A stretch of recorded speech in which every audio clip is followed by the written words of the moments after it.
राधे राधे मित्रों।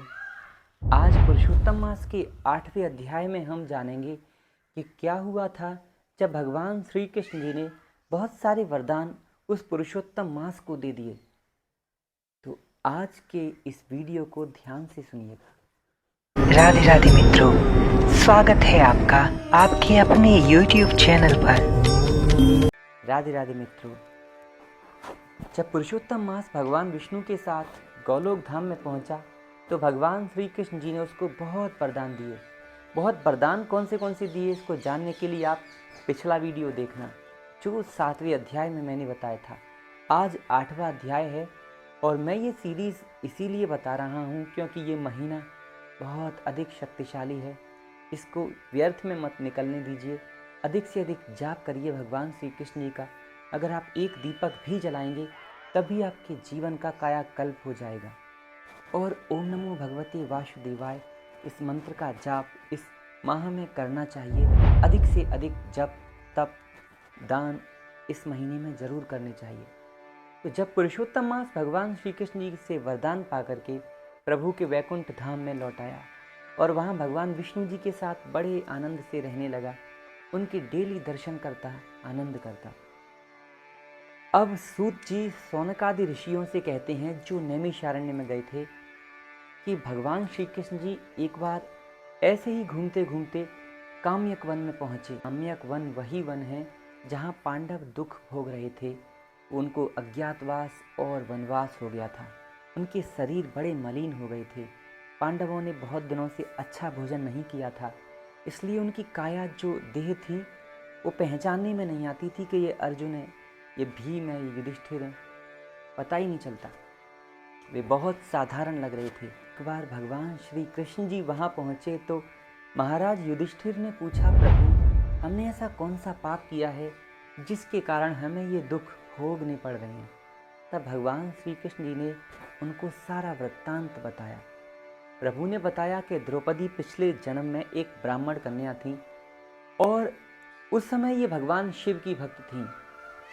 धीरे धीरे उनके पिताजी का शरीर जो वृद्ध होता जा रहा था, इस कारण उनके पिताजी उनका विवाह सही समय पर नहीं कर पाए।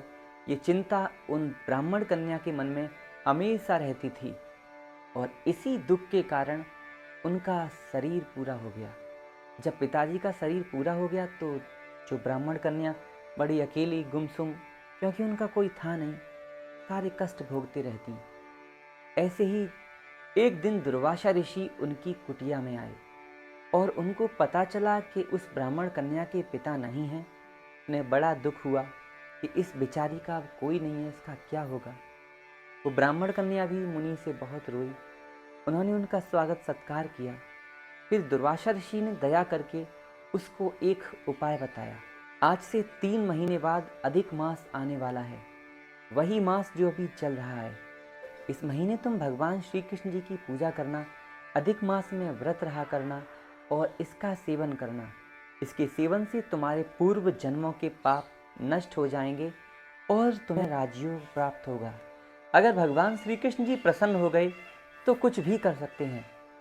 वो ब्राह्मण कन्या पहले तो शांत रही और फिर बोली, हे महाराज, क्या कार्तिक महीना पर्याप्त नहीं है जो मैं इस पुरुषोत्तम मास या मल मास की सेवा करूं?